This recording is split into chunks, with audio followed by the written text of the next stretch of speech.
بسم اللہ الرحمن الرحیم اللہم صلی علی سیدنا مولانا محمد وعلی آل سیدنا مولانا محمد وبارک وسلم علیہ۔ آپ کے گوش گزار ایک انتہائی اہم مسئلے کی جانب توجہ مبذول کرانے کی کوشش کر رہا ہوں۔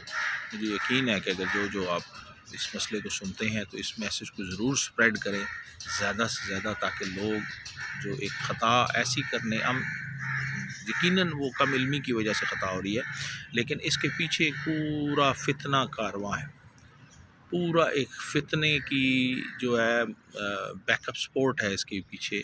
جان بوجھ کر یہ ایسا عمل مومنین سے کروایا جا رہا ہے، مسلمانوں سے کرایا جا رہا ہے، جو آقا کریم کے عاشق ہیں ان سے کرایا جا رہا ہے، لیکن وہ چونکہ بہت سے سادہ لوگ انسان ہیں، ان کو اس چیز کی سمجھ نہیں، تو وہ ایسا عمل کر جاتے ہیں جس میں ان کے لیے شدید میرے خیال میں بے ادبی کا باعث بن سکتا ہے۔ اس کو سمجھیں کہ ہم درود شریف پڑھتے ہیں، درود شریف میں آپ عموماً آپ کسی سے پوچھیں کہ درود شریف سناؤ تو وہ مختصر سنانے کی کوشش کرے گا۔ مختصر کیسے؟ صلی اللہ علیہ وسلم۔ یہ آج کل ایک بہت تیزی سے فتنہ چل رہا ہے، جس کے اوپر درود شریف کو شارٹ سے شارٹ کرنے کے چکر میں نہیں، یہ خصوصی طور پر نکالا جا رہا ہے۔ ہم تو اس کو سمجھتے ہیں کہ ہم درود شریف کو کم سے کم الفاظ میں پڑھ لیں اور ہمارا درود شریف ہو جائے، لیکن حقیقت میں وہ درود شریف پڑھنا ایسا ہی ہے جیسے آپ اس کو مکمل نہ پڑھ رہے ہوں اور بے ادبی کا باعث بن رہے ہوں۔ وہ کیا ہے؟ اصل درود شریف کیا تھا کہ کم سے کم بھی اگر پڑھنا ہے تو صلی اللہ علیہ وآلہ وسلم۔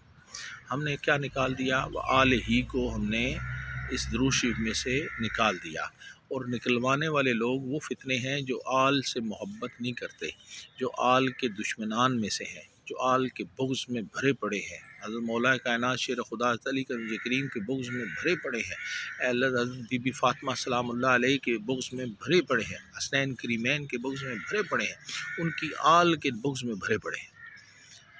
یہ بہت بڑا فتنہ ہے۔ اللہ تعالیٰ ہم سب کو ایسے فتنے سے بچنے کی توفیق عطا فرمائے۔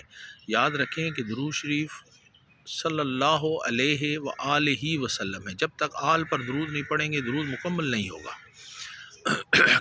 جب قرآن مجید کی آیت نازل ہوئی یا ایھا الذین آمنوا صلوا علیہ وسلموا تسلیما، تو صحابہ نے پوچھا یا رسول اللہ صلی اللہ علیہ وسلم اب آپ پر کیسے درود پڑھیں؟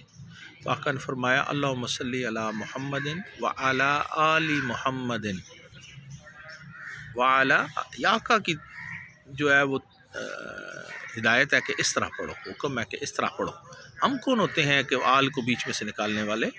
آقا پسند فرماتے تھے اپنی آل کو، آقا کے جسم کے حصے ہیں یہ وہ چنے ہوئے سلیکٹڈ لوگ ہیں جو اللہ نے جن کو مکمل طور پر پسند فرما لیا۔ تو اللہ تعالیٰ ہم سب کو دین کی سمجھ عطا فرمائے، ایسے اعمال سے بچائے جو بے ادبی کے باعث ہوں، بے ادبی کا باعث بنے۔ تو اپنی درود و سلام میں صلی اللہ علیہ وآلہ وسلم ہر حالت میں پڑھیں، وآلہ کو ہر حالت میں شامل کریں۔ جو بھی یہ کہتا ہے کہ وآلہ کو نہ پڑھو تو آپ اس کو پکڑ کر کہیں کہ اس کو پڑھنے کے بغیر تمہارا درود قبول نہیں ہوگا، وآلہ کو شامل کرو اپنے درود میں۔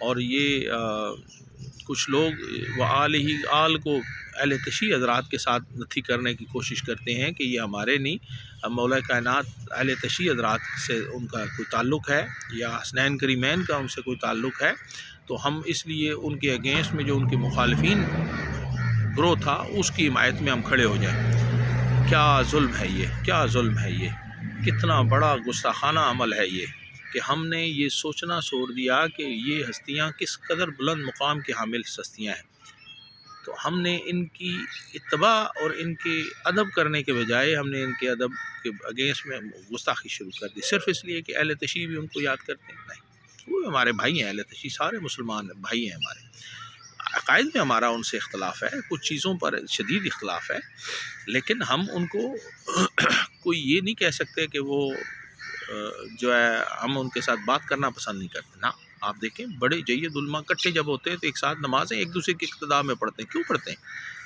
تو آپ یہ جو چھوٹے لیول کے علماء ہیں نا، جن کے حلق سے نیچے دین نہیں اترتا، یہ وہ لوگ ہیں جو اس وقت فتنے کے باعث بنے ہوئے، ایک دوسرے کے اندر اختلافات کو بڑھانے کے باعث بنے ہوئے۔ علمی بحث کریں نا، علمی طور پر آپ ان کے ساتھ بیٹھیں، ان کو قائل کریں کہ یہ نہیں، اس طرح نہیں، اس طرح ہے، اس طرح نہیں، اس طرح ہے۔ یہ علمی معاملات ہیں نا، یہ جب علماء کے معاملات عام لوگوں میں آ گئے تو پھر یہ مسائل پیدا ہو گئے۔ ہمیں یہ نہیں پتہ ہوتا کہ ہم خواہ میں نعرے مار رہے ہوتے ہیں کہ یہ کافر ہے تو وہ کافر ہے تو یہ، حالانکہ ایک مومن کو اگر آپ نے کافر کہہ دیا اور اس میں کفر کی کوئی علامت نہ پائی، وہ کفر آپ کی طرف پلٹ جائے گا، بولنے والے پر پلٹ جاتا ہے۔ کتنا بڑا ظلم ہے، ہمیں پتہ ہی نہیں ہے کہ ہم کسی کو کافر کہہ رہے ہیں اور ہم خود ہو چکے ہیں، وہ نہ ہوا تو ہم ہو گئے۔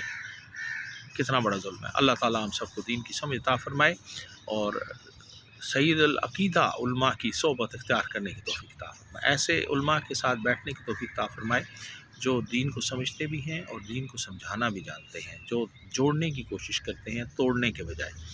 اللہ تعالیٰ ہمیں دین کی سمجھ عطا فرمائے۔ السلام علیکم ورحمۃ اللہ وبرکاتہ۔